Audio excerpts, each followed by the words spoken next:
On August 28th, 1955, 14-year-old Emmit Till was brutally murdered by a group of men and Klan members. He was beaten to the point of being unrecognizable, and all that was used to identify him was a ring on his pinky finger that his mother gave him.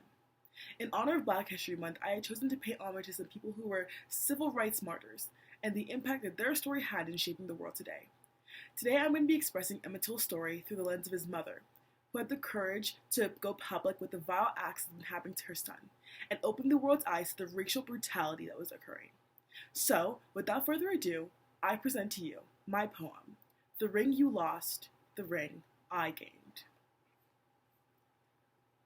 I gave you this ring, a ring to hold my heart. I gave you this ring so we would never be too far apart. I kissed your chubby face as you boarded with a smile.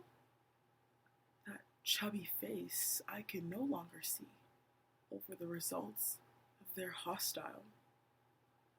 Before you departed, I told you how to act. I told you what to say. I told you what to be. Because I knew that if I didn't, you would be hanging from a tree. You responded, anxiously excited with a firm, "Yes, Mom," as you begged and begged me, and I gave in. And prayed that I wouldn't see what happened just last week in Tennessee. I gave you this ring, a ring to hold my heart. I gave you this ring so we would never be too far apart. Our calls were short, but I could hear in your voice that you loved it there, being able to be with your boys. I knew that you were causing trouble, making lots of noise, but I reminded you where you are. Others like you have been strung up for less and to lower your voice.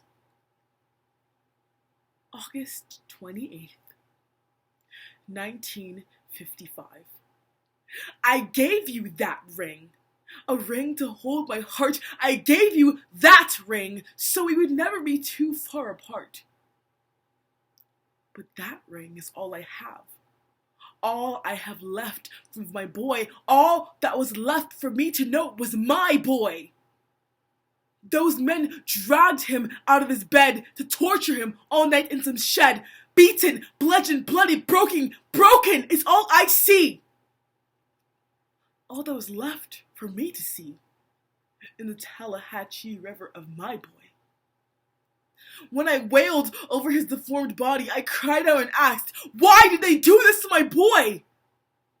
They responded that it was all over some mist noise. That when he had asked for some bubble gum, the woman thought he said baby. The woman cried out in fear, yelling to everyone everywhere of the little black boy from Chicago that dared to step foot in here. They said he didn't know how to act or be poised, so they needed to teach him a lesson that would impact my boy. That day, they could not silence my voice. As I stood looking over the remains of my boy, I showed the world what had just occurred. I showed the world a message that could not be deterred. The front page of every newspaper there plastered with pictures of my boy. When these things were happening, we were all asleep. When the cousin in Tennessee got lynched like a piece of meat, we were all asleep. All thanking God and praying, at least it was not me. I am not asleep anymore. We cannot be asleep anymore. They cannot litter our sons' bodies all over the world like the Corps and expect us not to stand up in uproar. I gave you this ring, a ring to hold my heart.